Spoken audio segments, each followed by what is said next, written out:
Bad Omens dropped their companion record to the last one. This one's called Concrete Jungle, the OST.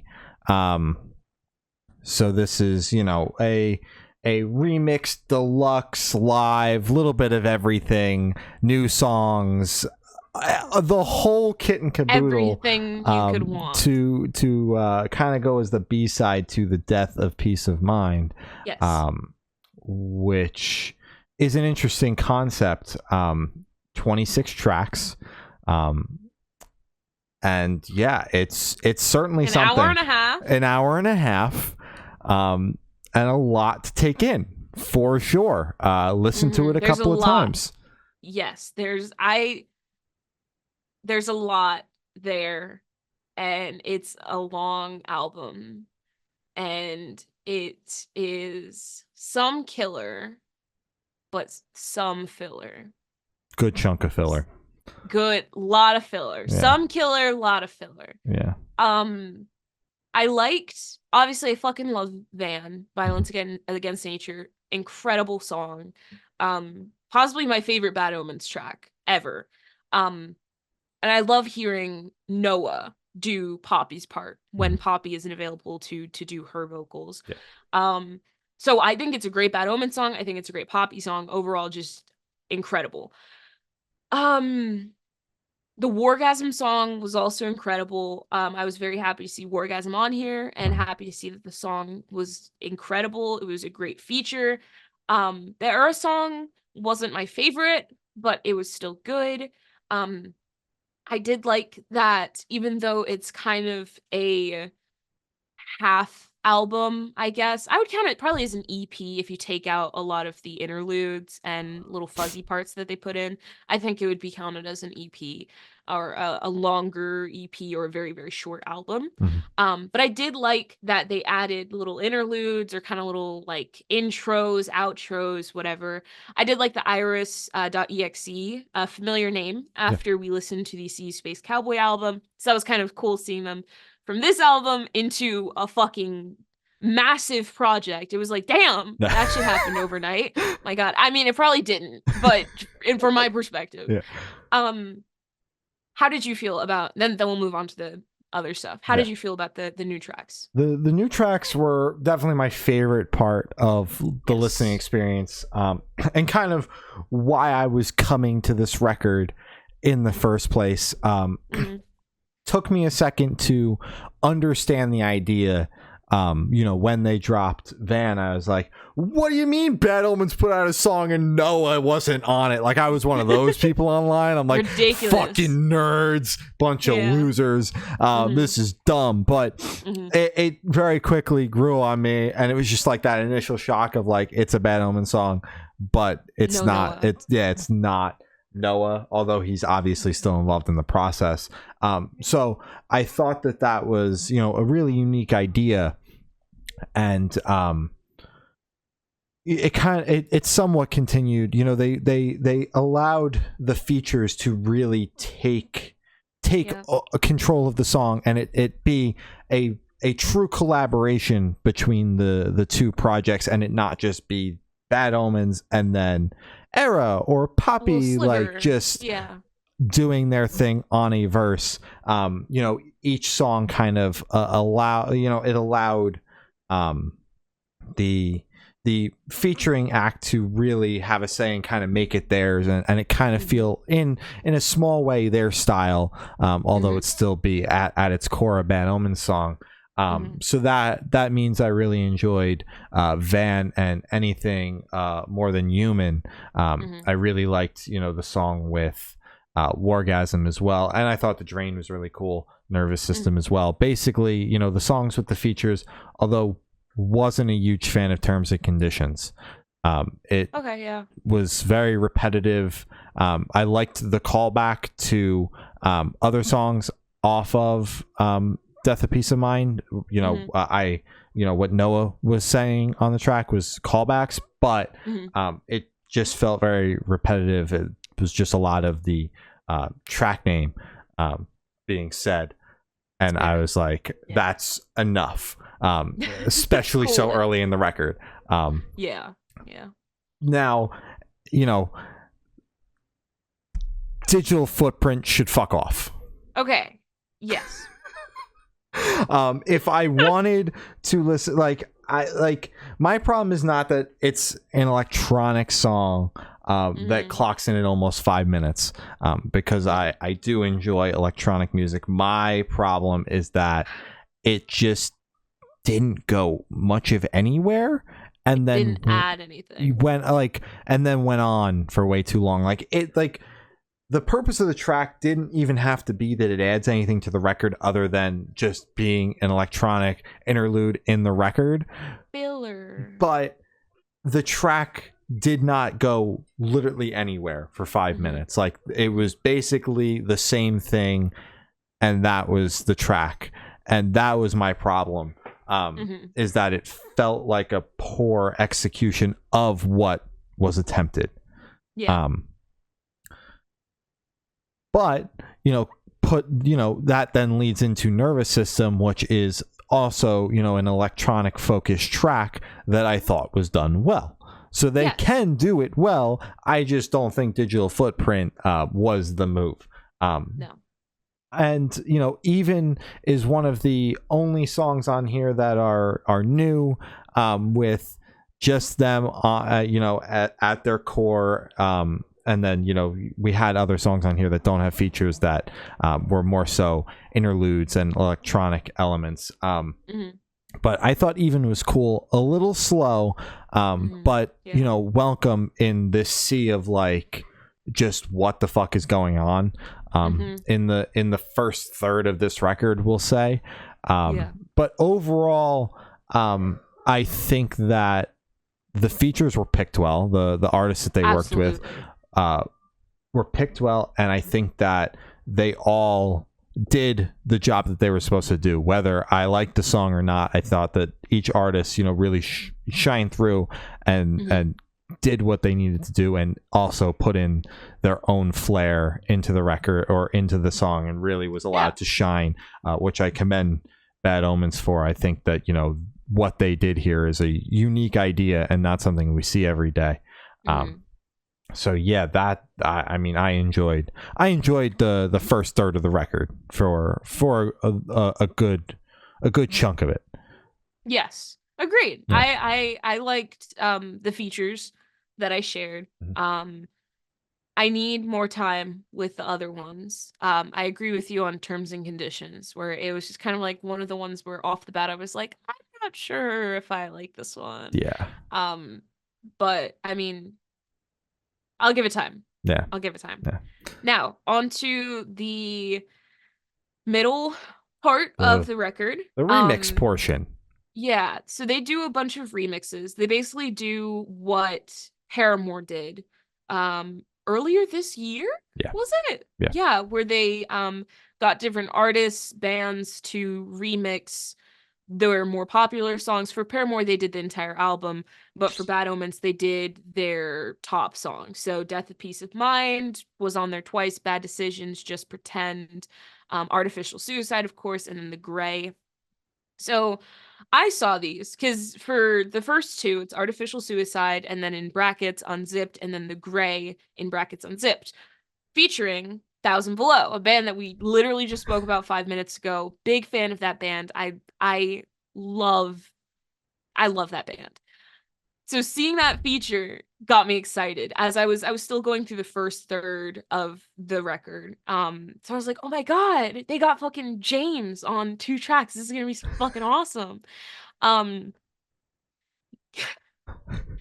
to the song, Artificial Suicide, I was very disappointed because James is not featured on the song. He might have remixed it. The band 100% remixed it because that's why they're fucking featured. But it's not. It's a Paramore feature where it's basically it's a Paramore style feature where this band isn't on it, but it's their remix of it. Which is so disappointing because I was hoping for a James feature because Noah featured on the title track 4,000 Below's last record. So I was like, oh my God, they finally got the trade-off. They did not. The artificial suicide one kind of pissed me off a little bit because it's just the song in like times two speed. Yeah. There's no like any flair or any beat drops or anything like fucking crazy in it. Um, and it was disappointing because I was like, okay, I really like Artificial Suicide. Like Mhm. that song goes incredibly hard. So I was like, okay, I'll fucking listen to like a fucking bass boosted, like remix, like record scratch, whatever the hell you want to throw in there. There was none of that. Um, the Gray, it didn't hit me. Again, we don't like remixes, you and I. So it's kind of like we're going into it, and after the first song, I was like, oh no, it's a remix album. Fuck. Um, the rest of them, I wasn't a big fan of. Because I'm not a remix person. I like the original song or nothing at all. Yeah. It's yeah. Yeah, we've elected to stop covering remixes for the most part, unless it's like in a deluxe record or part of a record that we're talking about, like now. Or just looks fucking crazy. Like well, if Fred Durst is fucking remixed on like a poppy song, we're gonna listen to that yeah, shit. yeah. You know? But we're very selective with our remixes because typically it just boils down to not our thing. um.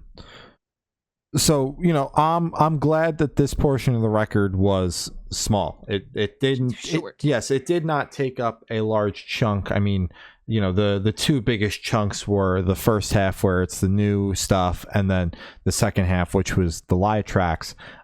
This only is 6 songs. Wasn't a fan of the unzipped versions because, as you said, it kind of just felt like the songs were sped up. That was it. And not much was added in ways of production or remixing. I liked the second Death of Peace of Mind remix. By So Wiley. Yes, I thought that one was cool. The first one, was fine, but I really enjoyed the second one. And I also thought that the Bad Decisions Lo-Fi was cool because I think that song works well in that style. I think they picked they picked a good song off of the record to do a lo-fi version of because that song is already on the slower side, so you strip it back even more and turn it into the lo-fi style. I thought it was cool, and I'm not a huge fan of lo-fi either. That's not my go-to. It's very out of character. Yeah.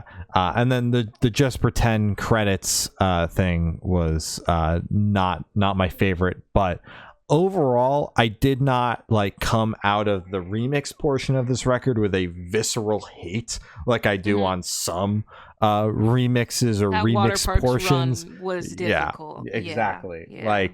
Where they just completely deconstruct the song and then it's totally different besides one line from the chorus that is the only reason why they were able to title it that. That didn't happen here, which made it they were still recognizable. Yes, they're recognizable. The only things that I really came away with not even pissed off about, but just this is pointless, were the unzipped versions, where it's if I wanted to listen to it on 2x speed, I would just go on YouTube and click the little gear icon and go on 2x speed. But that has never been a thought in my mind.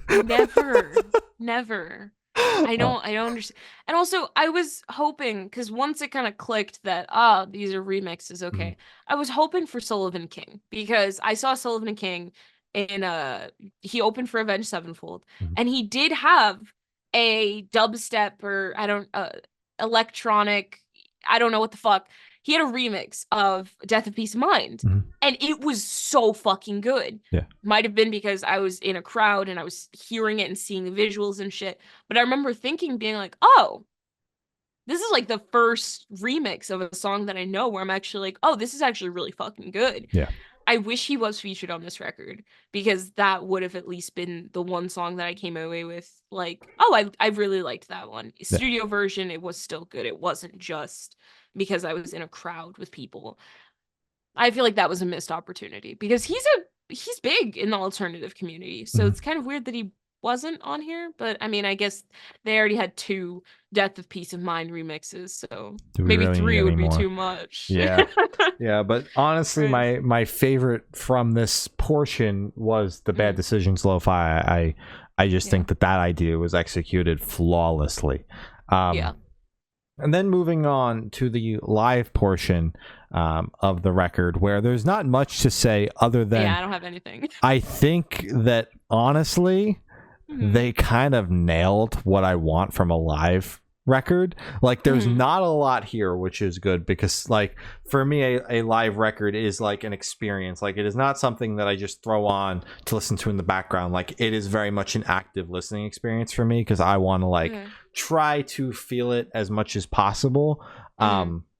Where you can absolutely do that with this, but I also feel like this could take the passive listening route because it is not as long. It's not so daunting. A lot of live records are 25 fucking It's the songs when whole yeah when you concert. when we're talking about a headlining set and Mhm. you know it's being recorded, it's a long fucking thing, and you get Mhm. every bit of it where you get the interludes and the talking and all that shit, and Yeah, it's you like get all now the I'm listening to a banter. podcast. Yeah. It's Whereas Jesus Christ. like here you got little bits and pieces of that, like right before like a villain there's a little bit of talking in the beginning, but then it goes right into the song, and it's just like I think that they nailed it because but I also know what their live show is like and the Mhm. feeling that it gives me hearing their songs live, and I think it translated very well, giving you that live feeling without making you feel like you have to do the whole live experience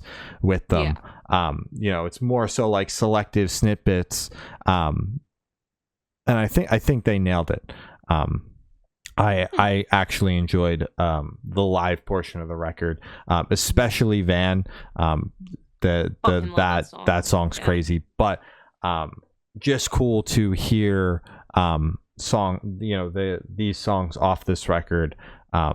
Like live, I thought that the live recordings themselves were really solid, just the right amount of like crowd interaction while also the band very much being front and center. Like Van, you can hear the fucking crowd at the beginning screaming Violence Against Nature, which is so fucking cool, but you don't hear them the whole time.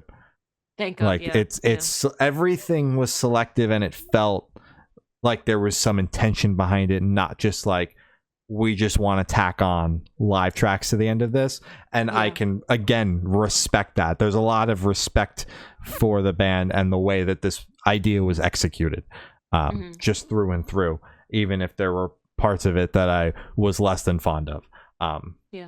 But yeah, I think that they nailed the live portion as well. Great. That was a solid review. I'm like, damn. Wow. No, he's right. Yeah. Fuck. And I do like that they broke up each section of the record with an interlude.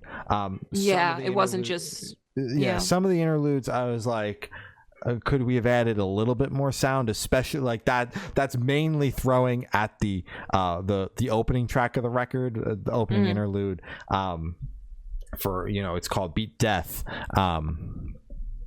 It just like it feels like I'm sitting in a minute of silence before the record starts because it's very quiet, and like, did I start the record? Exactly. I was like, is my phone loading? Like, it's happening here. What's wrong here? But yeah, overall, I thought that the idea itself was executed very well. I think there's some solid takeaways on the first third of the record. Not much, although I think that the live tracks were executed well. Not much for me to revisit for the rest of the record, just because not a big remix guy, not a huge live guy, like sitting down to listen. Even though I thought these were done well, but definitely some cool tracks on the first third, and overall definitely an ambitious idea, and I think that they did it well. Very daunting though to sit down and listen to. It is a bit scary Yeah. to sit down and listen to an hour and a half record. That was half of our playlist today. Like genuinely, it was our playlist was 3 hours long, and this was an hour and a half. Yeah. Because I was like, why is it so long? There's like nothing. Oh, Oh, yeah. okay. It's a lot Gotcha, there. gotcha. Yeah. A lot there. Yeah.